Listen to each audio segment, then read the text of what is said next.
श्रीलंका में इमरजेंसी के बीच पूरी कैबिनेट ने दिया इस्तीफा। पीएम के बेटे नमल ने भी छोड़े सभी पद। हिमाचल में अब सिर्फ 92 एक्टिव कोरोना केस, 8 जिले होने जा रहे हैं कोरोना मुक्त। 11 अस्पतालों में उपचाराधीन।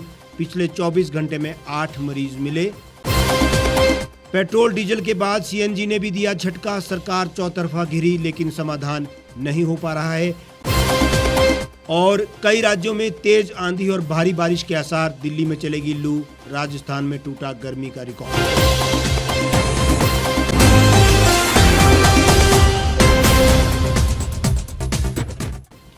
नमस्कार, स्वागत है आपका द रीव टाइम्स न्यूज चैनल में। आपके साथ मैं हेमराज चौहान। अब खबरें विस्तार से। श्रीलंका में इमरजेंसी के बीच राजनीतिक उठापटक तेज हो गई है। रविवार देर रात देश की पूरी कैबिनेट ने तत्काल प्रभाव से इस्तीफा दे दिया। देश के शिक्षा मंत्री और सदन के नेता दिनेश गुणवर्धने ने बताया कि कैबिनेट में इसकी जानकारी दी गई है। उन्होंने बताया कि राष्ट्रपति गोटबाया राजपक्षे और पीएम महिंद्रा राजपक्षे को छोड़कर सभी 26 मंत्रियों ने श्रीलंका के पीएम को इस्तीफा सौंप दिया है। हालांकि उन्होंने कैबिनेट के सामूहिक इस्तीफे का अभी तक कोई कारण नहीं बताया है। कैबिनेट के इस्तीफा के पहले देश के खेल मंत्री और पीएम राजपक्षे के बेटे नमल राजपक्षे के अपने सभी विभागों से इस्तीफा दिया था। इसके करीब 1 घंटे के बाद अन्य मंत्रियों ने अपने इस्तीफे दिए। कैबिनेट के इस्तीफे का पत्र अभी पीएम के पास, जो राष्ट्रपति गोतबाया राजपक्षे को सौंपा जाएगा। बताया जा रहा है कि आने वाले दिनों में नई कैबिनेट का गठन किया जाएगा। इससे पहले राजधानी कोलंबो में रविवार को सरकार के खिलाफ प्रदर्शन करने पर 650 से ज्यादा लोगों को गिरफ्तार किया गया था। ये लोग आर्थिक संकट के विरोध में कर्फ्यू तोड़कर सरकार के खिलाफ मार्च निकाल रहे थे। श्रीलंका में गहराती आर्थिक समस्या के बीच राष्ट्रपति गोटबाया राजपक्षे ने शुक्रवार को आपातकाल का ऐलान कर दिया। सरकार ने शनिवार शाम 6 बजे से सोमवार 6 बजे तक 36 घंटे का कर्फ्यू भी लगा दिया। श्रीलंका में इमरजेंसी लगा दी गई है। इस पर देश के पूर्व मंत्री डॉक्टर हर्षा डिसिल्वा ने कहा कि अगर भारत मदद नहीं भेजता तो हम खत्म हो जाते। उन्होंने कहा कि गोटबाया सरकार ने देश को बर्बाद करने में कोई कसर नहीं छोड़ी है। और अब बात करते हैं कोरोना की।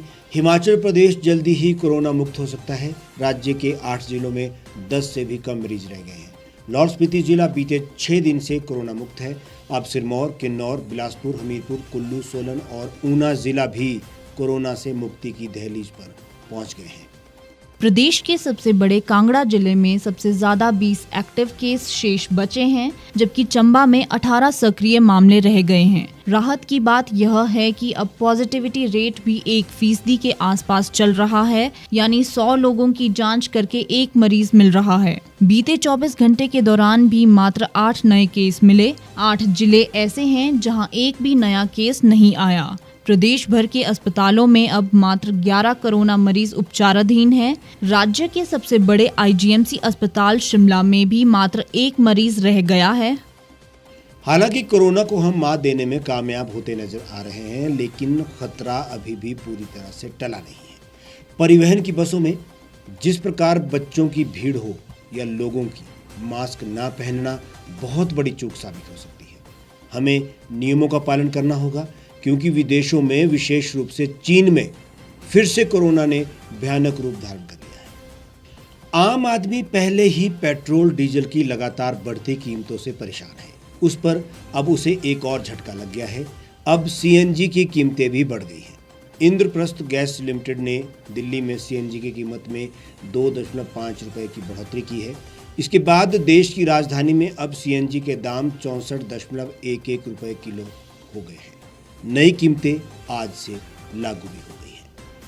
सीएनजी की कीमतों में लगातार इजाफा हो रहा है। पिछले करीब 1 महीने में ही इसकी कीमत में 7वीं बार बढ़ोतरी की गई है। सीएनजी की कीमतों में 2.5 रुपए की ये बढ़ोतरी दिल्ली के अलावा नोएडा और गाजियाबाद में भी की गई है। इसके बाद अब इन शहरों में सीएनजी की कीमत 66.68 रुपए प्रति किलो हो गई है, जबकि अब तक यहाँ 64.18 रुपए प्रति किलो सीएनजी बिक रही है। और अब बात करते हैं मौसम की। भारतीय मौसम विभाग ने अप्रैल के शुरुआती सप्ताह के लिए पूर्वानुमान जारी किया है।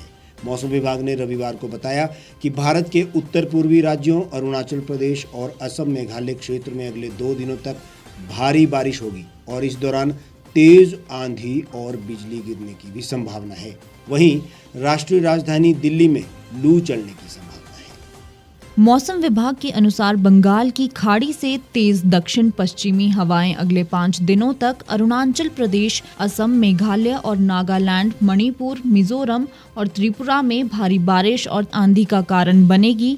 आज पश्चिम बंगाल के उत्तरी इलाके और सिक्किम में भारी बारिश का अनुमान जताया गया है। अरुणाचल प्रदेश, असम और मेघालय में भी 5 अप्रैल को भी भारी बारिश होगी। वहीं अगले 5 दिनों के दौरान तमिलनाडु, केरल, पुडुचेरी, तटीय और दक्षिण आंतरिक कर्नाटक में भी हल्की बारिश होने की संभावना है। बिहार, यूपी, दिल्ली, हरियाणा, पंजाब, जम्मू और हिमाचल प्रदेश सहित उत्तर भारत के कई इलाकों में लू चलने की संभावना है। विदर्भ और गुजरात में भी पारा ऊपर चढ़ेगा। दक्षिण पश्चिम में उत्तर प्रदेश, मध्य प्रदेश, राजस्थान के कुछ हिस्सों, गुजरात, छत्तीसगढ़, झारखंड और तेलंगाना के कुछ हिस्सों में लू की स्थिति बनी रहेगी। हमारे आज के इस बुलेटिन में फिलहाल इतना ही। आप देश और दुनिया की तमाम खबरों के लिए हमारे साथ बने रहिए और देखते रहिए द रीव टाइम्स।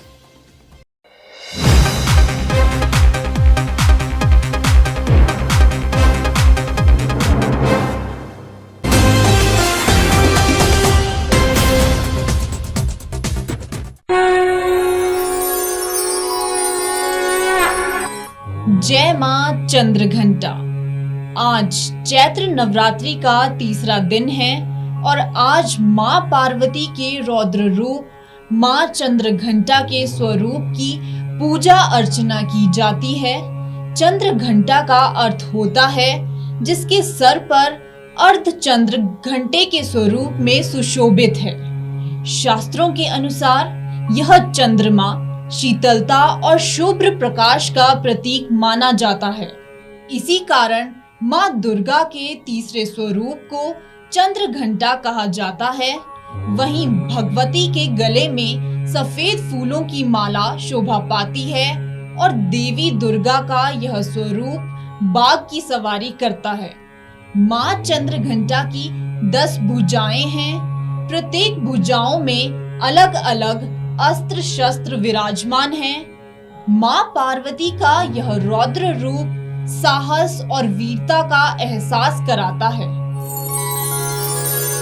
नवरात्रि के तीसरे दिन माता दुर्गा के चंद्रघंटा स्वरूप को सिंदूर, अक्षत, गंध, धूप, पुष्प आदि अर्पित कर विधि विधान से आराधना करनी चाहिए। पूजा के दौरान लाल फूल अर्पित कर मिठाई का भोग लगाएं।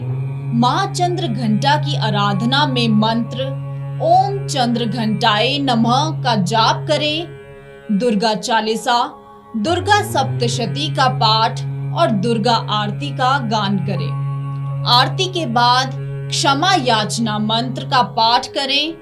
सच्चे मन से मां भगवती की आराधना करने से भय से मुक्ति और भक्तों की सभी मनोकामनाएं अवश्य पूरी होती है। पौराणिक कथाओं में वर्णित है कि एक बार देवताओं और असुरों के बीच लंबे समय तक युद्ध चला। असुरों का स्वामी महिषासुर ने देवलोक पर विजय प्राप्त कर इंद्र का सिंहासन हासिल कर लिया और स्वर्ग लोक पर राज करने लगा। जब असुरों ने तीनों लोकों में आतंक मचाना शुरू कर दिया तो सभी देवी देवता चिंतित हो उठे और त्रिदेवों के पास जा पहुंचे। देवताओं ने बताया कि महिषासुर ने इंद्र, सूर्य, चंद्र और वायु समेत अन्य देवताओं के सभी अधिकार छीन लिए हैं और देवतागण पृथ्वी लोक पर विचरण कर रहे हैं। देवताओं की बात सुन ब्रह्मा, विष्णु और भगवान शिव अत्यंत क्रोधित हो उठे। क्रोध के कारण तीनों देवों के मुख से ऊर्जा उत्पन्न हुई और देवगणों के शरीर से निकली ऊर्जा भी उस ऊर्जा में जाकर मिल गई। 10 दिशाओं में व्याप्त होने के बाद इस ऊर्जा से मां भगवती का शक्ति के रूप में प्रादुर्भाव हुआ। देवी को भगवान शंकर ने अपना त्रिशूल और भगवान विष्णु ने अपना चक्र प्रदान किया। इसी प्रकार अन्य सभी देवताओं ने भी माता को अपने अस्त्र शस्त्र से सुशोभित किया। देवराज इंद्र ने देवी को एक घंटा दिया। इसके बाद से ही मां का नाम चंद्र घंटा पड़ा। युद्ध भूमि में देवी चंद्र घंटा मां ने महिषासुर नामक दैत्य का वध कर देवताओं को राक्षस के आतंक से मुक्ति दिलाई। या देवी सर्वभूतेषु चंद्र घंटा रूपेण संस्थिता। नमस्तस्यै नमस्तस्यै नमस्तस्यै नमो नमः।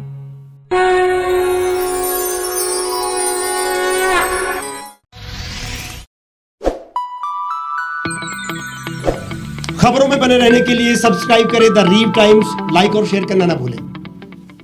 एक छत के नीचे सुविधाओं का अब उठाएं लाभ। रीव ई मार्ट में अब पाएं अपनी रसोई के लिए गुणवत्ता और सस्ते दामों पर राशन सामग्री। दालें हो या हो मसाले, आपका किचन ई मार्ट संभाले। उच्च गुणवत्ता और दामों में बेहतरीन रीव ई मार्ट में पधारें और पाएं अपनी पसंद के सभी उत्पाद, या फिर करें ऑनलाइन ऑर्डर और पाएं घर द्वार पर ही सुविधा। आज ही संपर्क करें फोन नंबर 8219694079 पर, बाईपास रोड, शनान, संजौली, शिमला।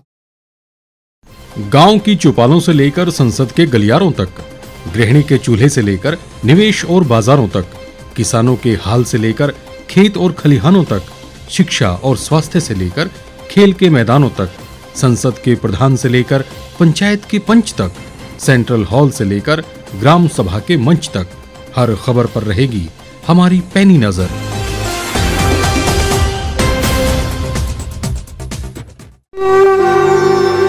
भारतवर्ष, जिसे आप दशकों से सुनते आए हैं कि सोने की चिड़िया थी। इसके पंख पहले मुगलों ने कुतरे, फिर अंग्रेजों ने, और आज राजनीतिक प्राणी कोई कोर कसर नहीं छोड़ रहे। आज भी लगभग 25 करोड़ लोग रात को भूखे सोते हैं। करीब 2 करोड़ लोगों के पास घर नहीं है। भ्रष्टाचार में हमारा 176 देशों में 80 नंबर आता है। औसतन 100 महिलाओं के साथ हर दिन ज्यादतियां होती है और ना जाने क्या क्या। देश की संसद से कुछ ही दूरी पर चादर लपेटे सैकड़ों लोग सुबह नील गगन के नीचे सोए हुए मिलते हैं। क्या आप एक ऐसे भारत की परिकल्पना नहीं करना चाहेंगे जहां कुछ ऐसा किया जाए कि 1 वर्ष के भीतर देश में कोई भिखारी या लाचार भी आश्रयहीन न रहे? लोगों को सभी सरकारी सेवाएं घर द्वार पर ही प्रदान की जाएं, ताकि दफ्तर या कर्मचारी के चक्कर ना काटने पड़े। भ्रष्टाचार जड़ से समाप्त हो जाएगा। सेवा प्रदाताओं की पब्लिक रेटिंग यानी जनाकलन और तकनीक द्वारा अपराधों का शून्यकरण किया जाए। स्वास्थ्य और आधारभूत शिक्षा सभी के लिए समान गुणवत्ता के साथ निशुल्क प्राप्त हो, और भी बहुत कुछ। यदि आप इस पवित्र राष्ट्र निर्माण यज्ञ का हिस्सा बनना चाहते हैं तो आज ही राष्ट्रीय लोक नीति पार्टी से जुड़ें। अब देश राजनीति से नहीं, लोक नीति से चलेगा। विजिट करें वेबसाइट राष्ट्रीयलोकनीति.org।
लेटेस्ट खबरों के लिए आप यूं ही देखते रहिए the Reap Times. Like, share और सब्सक्राइब करना ना भूलें।